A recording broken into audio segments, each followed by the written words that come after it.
Welcome, wisdom seekers. So I'm back with you. Welcome to the Red Thread. I'm Vanessa. I'm your host for this episode, and I've got the lovely Nicholas Edwards back with me, connoisseur of all things plant-based and herbal, our resident medical herbalist. And this episode is going to be all about the plant medicine of the summer season in the UK. So please, a big welcome to Nicholas. Hi, Nicholas. Hello. Hi. Hello, everyone. Thank you for joining us. The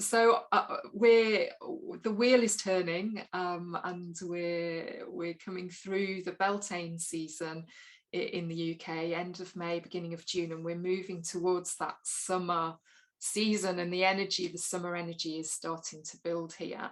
And of course, what's available to us in terms of plant medicine is changing with the season as well.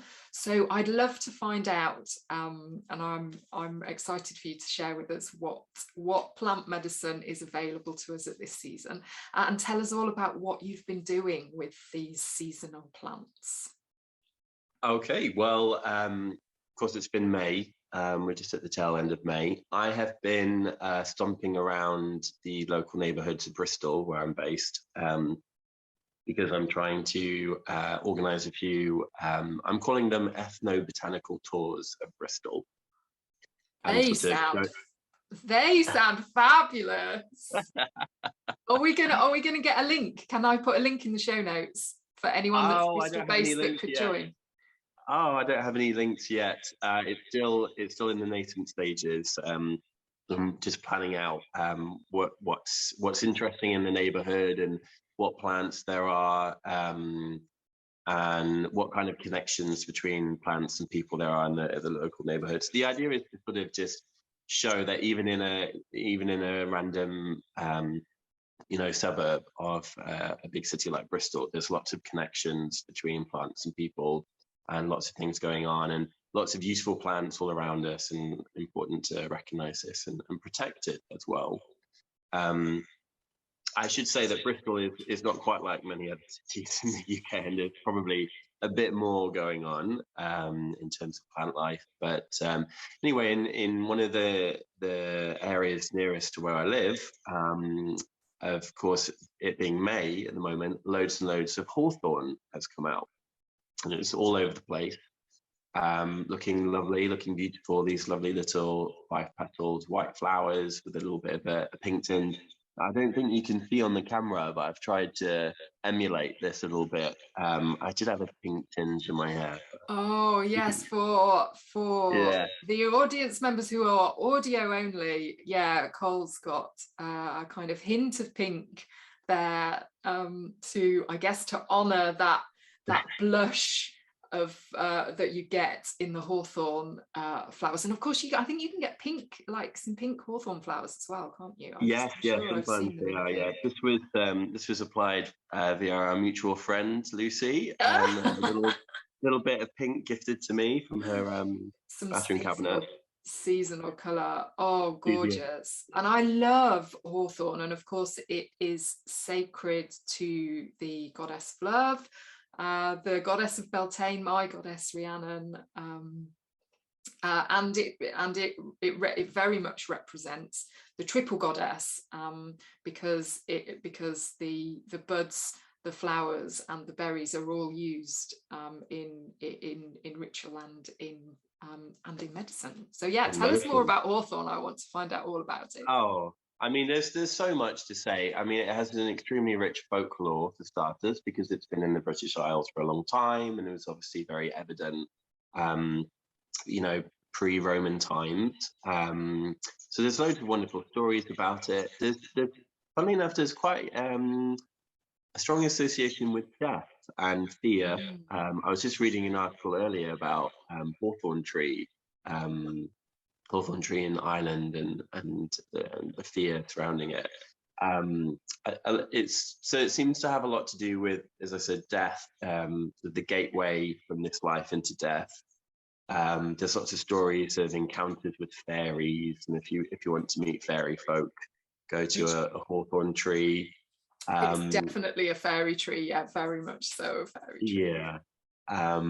There was a poet and mystic, I think his name was Robert the Rhymer, or Thomas the Rhymer.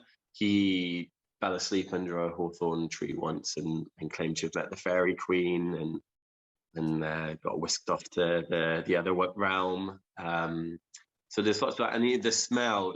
Sometimes the blossom has quite a particular pungence, which isn't entirely pleasant. So yeah, in terms of the mythology, there's a lot there. Also linking to the idea of liminalism, it was often on hedgerows on the borders of fields.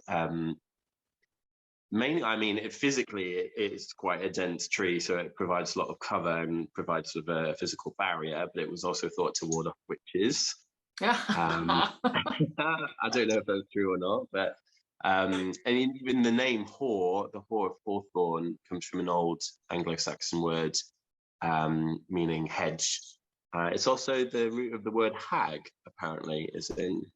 Witches, a haggy witch. So. Yeah. Well, do you know, I love the shape of a mature hawthorn that's kind of been allowed to just like grow in the wild. If you ever see them, they are really craggy.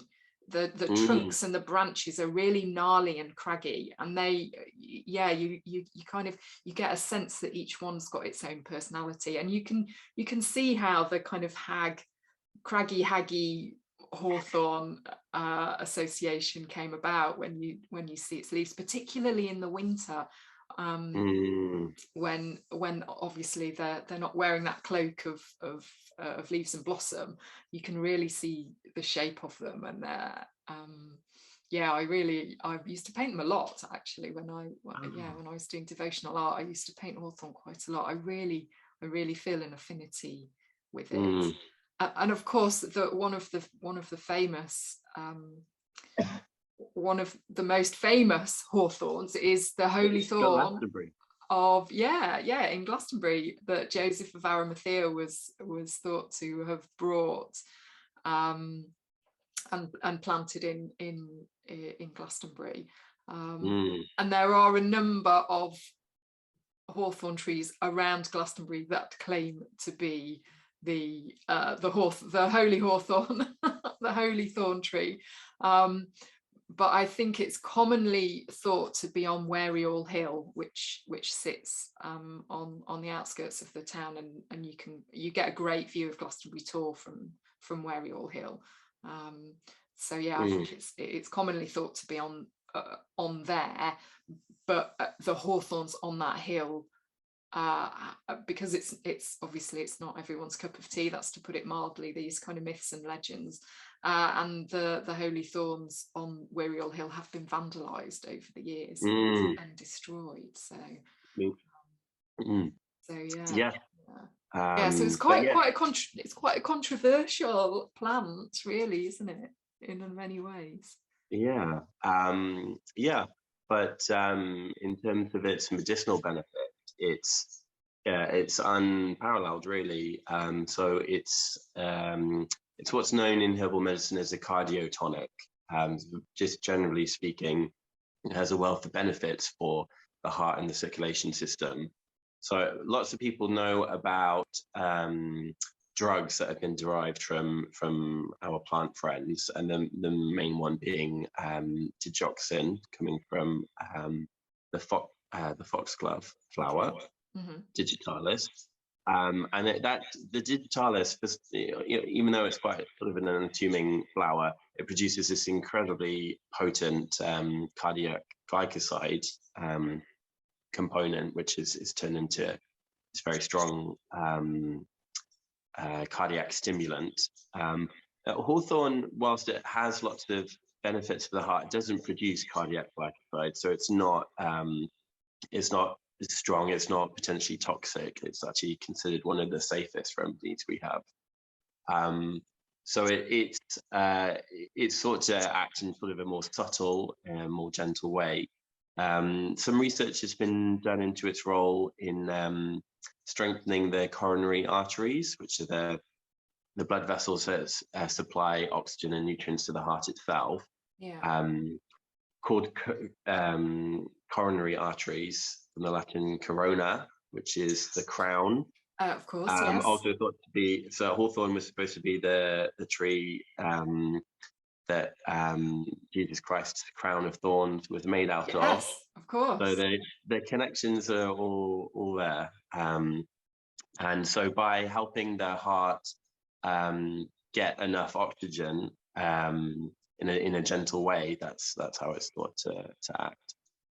So it's a wonderful remedy for sort of like congestive heart failure, angina as well. One of these lovely gentle long-term remedies. So it's fantastic. You know, it's like the superlative heart remedy. So how would you take hawthorn? What would be your recommendation for that? Well, there's lots of different ways you can take it. And an easy way is that nowadays you can get some quite good over-the-counter supplements in the form of a capsule or a tablet, and they tend to be what we call standardized extracts. So they're sort of the plant material has been processed and they've sort of ground it up into a powder or whatnot to make it easy to take, but they've tested it to make sure it has certain levels of marker constituents as a sign of quality. So, and you can get some good ones there. That kind of thing's been used for a long time. Back in I think in the 70s or the 80s, there was a lot of research in Germany that sort of looked into hawthorn, and they established loads of benefits then in what was called the Commissioni monographs, and that sort of remained one of the main sources of data for its uses. So lots of extracts are based on that, but then also, of course, you can make teas. You can do all kinds of things with the fruit as well. Yeah, there's lots of ways depending on what suits you, really. Yeah. Oh well, that sounds fab. And of course, I'm thinking now of the wheel of the year, because as we approach the summer solstice, height of the summer, I'm thinking about the associations with that festival, and that's very much associated with in the Avalonian wheel, it's the element of water, and water is associated with the emotions, so that's kind of the heart center.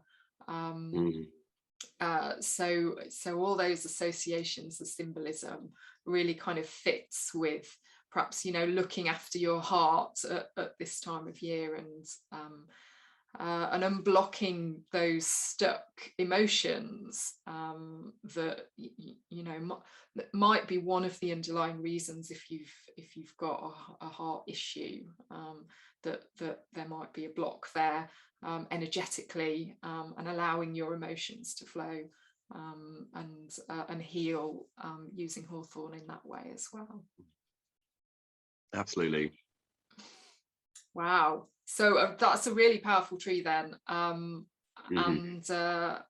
yeah, and I think we're going to continue on the tree theme, aren't we? Because I remember you were quite keen to talk about trees at this time of the year, because they are kind of coming into their own. We're really starting to see their magnificence as they come into leaf and into bloom. So yeah, what other tree treats have you got for us for this? Well, the other medicinal tree that's got a very strong affinity with the circulation is the linden tree. Okay. Sometimes also called the lime blossom, but no connection to the lime fruit. The genus name is Tilia, and there's lots of different species of. Well, there's a few different species. It's one of those plants that there's a few different species, and they all hybridize with each other. So actually, they're all mixed up and no one's really sure which one's which. And people used to think there were hundreds of different species, but it turns out there's just a few, but they all, they're all a bit incestuous, so they've created these hybrids. They all get on really well and really, really well. But there's a European tilia that's used mainly medicinally, and so this tree is more to do with controlling high blood pressure. It's been shown to really reduce blood pressure down quite a lot, and high blood pressure is thought to be sort of one of the underlying factors of a lot of complications of circulatory health, and sort of an underlying factor of things like heart attacks, strokes, even dementia as well. So tilia is one of the best ways we have of sort of long-term keeping blood pressure down. It's also very high in a group of phytochemicals, a constituents called flavonoids, and flavonoids are actually a really big group of constituents that plants make for themselves, but there's been a lot of research on them because they're thought to provide many health benefits for us. The name comes from flavus, which is Latin for yellow, because they, as well as having these health benefits, they also provide pigmentation in the plant. So if you think about yellow peppers, they have flavonoids in them, making them yellow. But flavonoids also come in other colors. So all of those fruits and vegetables that we think about being as healthy to have on our plate as part of the rainbow diet, these are all, as well as providing color, they're providing us with health benefits. And specifically to tilia and some of the other plants, the flavonoids are thought to help the body. The body has its own way of controlling blood pressure, and one of those ways is to dilate blood vessels in the periphery, and flavonoids are thought to help this process along. It's really like helping the body to take care of itself through its own natural mechanisms, as opposed to forcing it to act in a certain way, like pharmaceuticals do. Yes, yeah, and we were talking about this earlier, though. You mentioned the rainbow diet, and of course that's in kind of mainstream health promotion at the moment, isn't it? And has been for many years, getting a rainbow of colours. But yeah, I didn't know that actually the basis of that is in these flavonoids, which are in different foods, giving them their different colours, and the colours indicate, that there are other health benefits in there. So the pigments can help you choose foods which are going to support your body to better do its thing. That's great. And I don't know, what does a linden tree look like? I don't think I'm sure there are some in my local area, but I don't think I've ever recognized them as linden trees. So can you describe? Oh, you will have seen them. They normally grow to be quite big, actually, one of the bigger trees we have in Europe. So the main telltale sign is a leaf. It's a heart-shaped leaf. Oh, well, that's a clue right there. It is a clue. It's cordate shaped. So it's sort of what we, when we talk about the doctrine of signatures, sort of the plant world leaving us certain signs, certain signatures that indicate how useful they are to us. The tilia tree has these quite big, like heart-shaped leaves, and it produces little white flowers that have this bract. They have like a long strap-like bract, and then when they fruit in the late summer and the autumn, they're little hard green things. Okay. And you can actually, they're kind of sleep-inducing. If you ground them up and have them as a tea, they're quite useful as a sleep remedy as well, because they're very relaxing. and obviously all of the foraging rules that and suggestions that we talked about in our last episode apply here. So do go back and listen to our Nicholas's spring episode where we talk about foraging and kind of good practices for that if you want to make your own. But I'm guessing you can get linden in the same format that you can get hawthorn. Yeah, you can often get it in dried teas. It'll be, you know, in like sleep mixes or relaxing mixes. It's often added lime blossom. I'd say if you're really interested, of course, contact your local medical herbalist. You can find out where they are by visiting the National Institute of Medical Herbalists website, and there's a Find a Herbalist function there if you're really interested in getting the good quality stuff. Oh, well, that's good to know, and I will put that link in the show notes and a link to your website as well, so people can get in touch with you. Yeah. Oh, fantastic, lovely. So yeah, I'm starting to kind of really feel into the season and what's happening out there in the natural world now, and kind of looking ahead to the summer solstice, which is in the UK in a few weeks, in the northern hemisphere, and that's, yeah, the summer energy is at its height, and you can kind of feel that energy growing in the natural world outside at the moment already. And one of the things that we were going to talk about today was is linked to this, actually, because I guess, I mean, the summer solstice is a significant festival for anyone that follows an earth-based spiritual practice such as paganism, and all around the world, even if it is the kind of winter solstice in the southern hemisphere, it's marked as a significant kind of threshold or portal, you know, a liminal point in the year, crossover point. And for us in the UK, it's the longest day, so it's an astronomical event, and it marks the longest day, and then the days start to get shorter into the winter, and I guess it's also quite a mainstream festival for a lot of cultures. I know I've got friends in Scandinavian countries that celebrate midsummer, but it's very significant for them because the days are much longer there up in the north, and the descent into the winter is much more significant.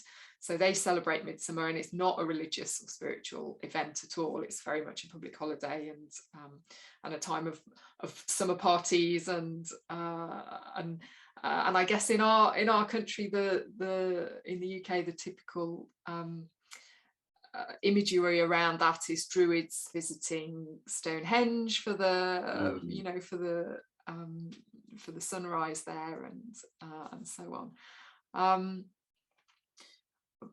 But of course, those are all kind of rituals in their own right to mark what is actually a very nature-based point in the year, which is significant to us as humans.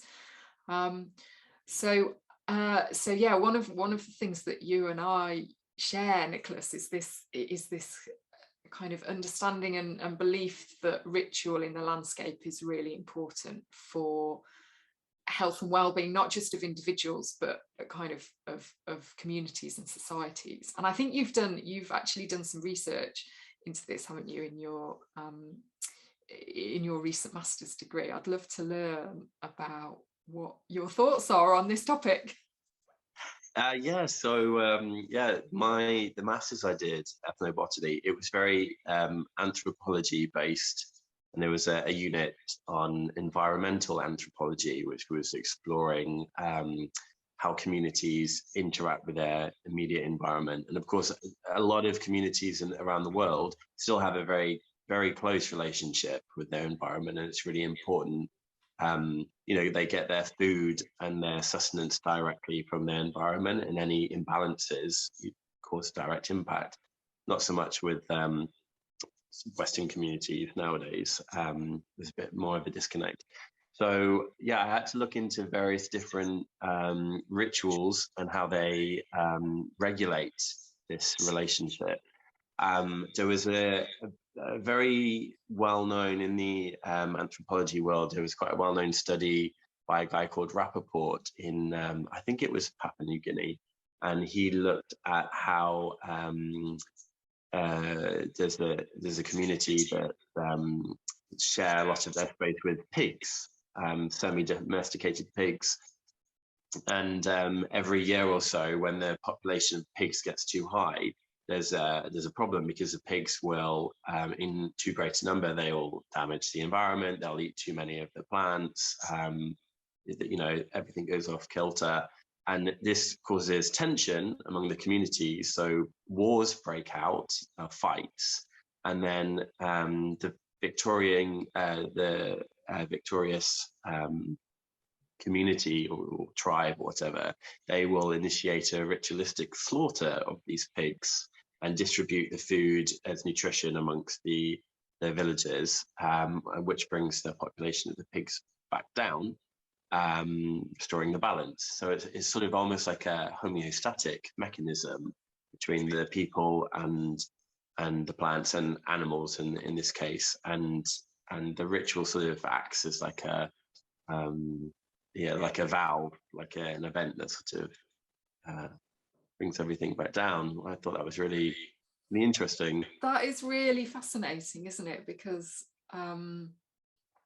yeah, it's a necessary activity for living in such close proximity and sharing the resources between all of the beings that exist in that land where those communities of pigs and people live. And I was really interested to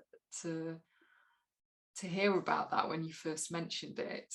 And I think, I mean, we obviously no longer have ritual slaughter, but certainly in our more agricultural communities, we have those markers that indicate the first harvest. That's the kind of cutting the grain to check if it's okay, and that kind of starts the whole harvest process.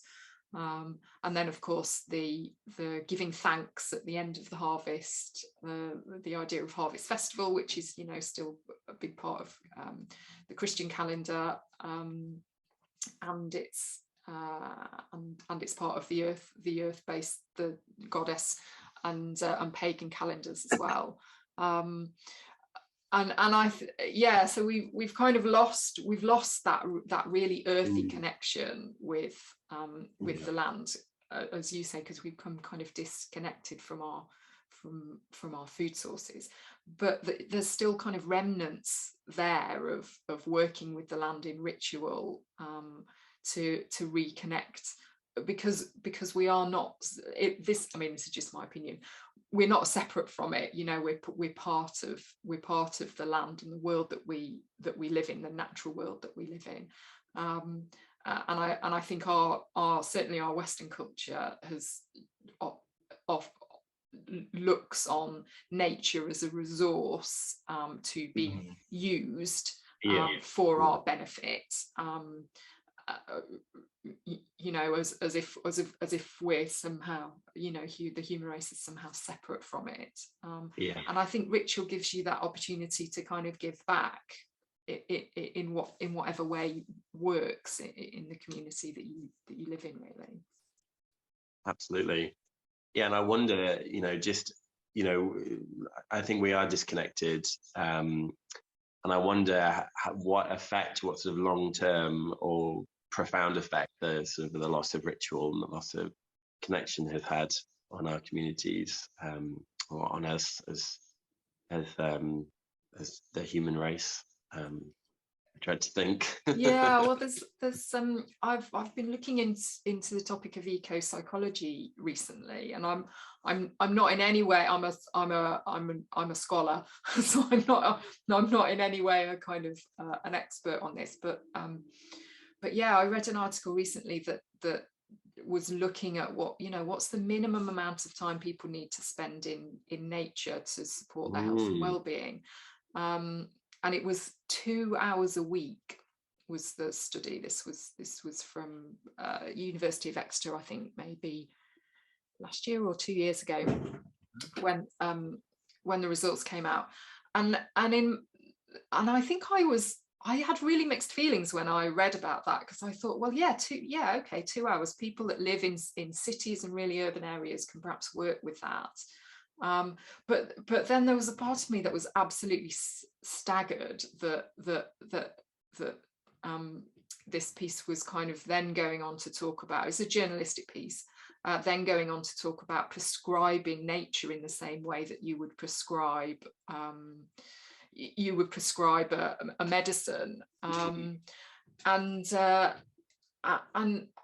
I'm really torn, because if that's the route that people need to reconnect with nature and start to understand that they are not separate from it, they are part of it, it's in them and they are in it, and that we need to live symbiotically in our natural environment, then that's great. And if that overcomes the hurdle to people kind of reconnecting to nature.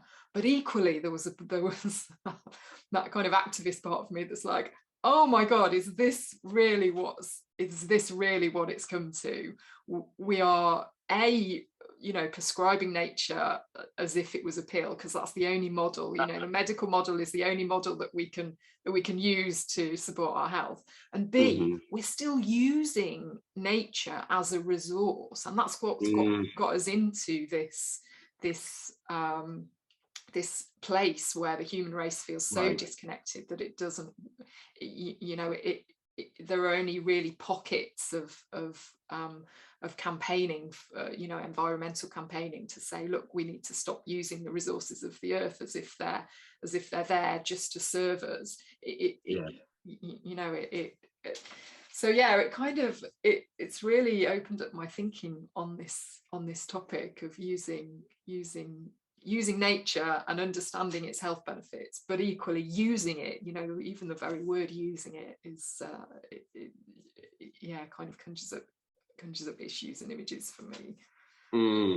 Yeah, I don't know if you've had any experience of that yourself, being in this, the plant-based medicinal field. Well, I certainly, of course, I know all about pill popping mentality, and I'm not anti-conventional medicine, and it's provided us with some fantastic things and some fantastic pills that we can take, and it can solve some serious things. But yeah, there's very much I think there's very much an assumption that all medicine and all healing is like that. And one of the tricky things about herbal medicine is that some of it can work like that, but a lot of it can't work like that. And a lot of it is about changing lifestyle and mentality, and a bit more of a fundamental change that you're not going to get if you just pop a few Hawthorn pills, I'm afraid. So yeah, there is it's I think it's one of the issues that face us, and one of the reasons why perhaps herbal medicine isn't quite for everyone. If you expect it to work like conventional medicine, unfortunately it doesn't. Yes, and that's a kind of good grounding reminder, actually, that if you're looking for lasting change in your health, then there are other areas in your life that you need to look at, not just the kind of physical symptoms in your body, because they're pointing towards something. They're signposting you to something as well, so that you need to look at, as well as supporting your body to work for you. Indeed. Well, this has been an interesting chat, and and it's gone to places that I didn't expect it to, so, which is The always best kind of chat. absolutely the best kind of chat. So will you be doing anything ritually to celebrate summer solstice? What's going to be your activity? I know it's a few weeks away, so what might you typically do? In terms of ritual, I've got to say the most ritualistic thing I tend to do around the summer solstice is either stay up really late or wake up really early just to watch the dawn. There's nothing quite like seeing it so early. And I probably will be going to quite a lot of all-night parties, so I may not have to wake up especially early. I'll be awake already. Well, that sounds, I mean, staying up all night on solstice Eve is a fantastic way to celebrate life and all its abundance and glory, isn't it? And I would definitely invite our listeners to give that a try. I'm not sure. I think my days of all-night partying might be over, although summer solstice is an exception. Absolutely. But actually, what I'll be doing a ceremony on the land for summer solstice. So me and my fellow priest Ben Selby, who I've interviewed on a previous episode, we've actually been doing land ceremonies throughout the year, and we have he's running a solstice camp at the eco centre, which again I'll put links to in the because there might be some places left. I'll put links to in the show notes. So yeah, we'll be doing a gathering at the end of a seasonal gathering at the end of that with a land ceremony. And for anyone that's interested, if there is a spare place, then and people want to book and come along, I'll be doing a Meet the Goddess workshop. So I'll be taking you through the Avalonian wheel of the year to meet all the 9 archetypes of the goddess in the land, and in our bodies, and in the seasons. So yeah, come along for that, and you can enjoy the solstice ceremonial gathering at the end of that camp. It's been great to talk to you, as always. Such a gorgeous conversation, and so rich in knowledge and wisdom, and I want to thank you so much, Nicholas, for joining me. I look forward to our autumn installment in a few months' time, and I also, as I always do at the end of these episodes, just to thank the goddess, Rhiannon, and all the beings, seen and unseen, that have supported us in our conversation, sharing the wisdom, your knowledge and skill and experience with everyone that's listening, and a bit of mine as well. Yes, thank you.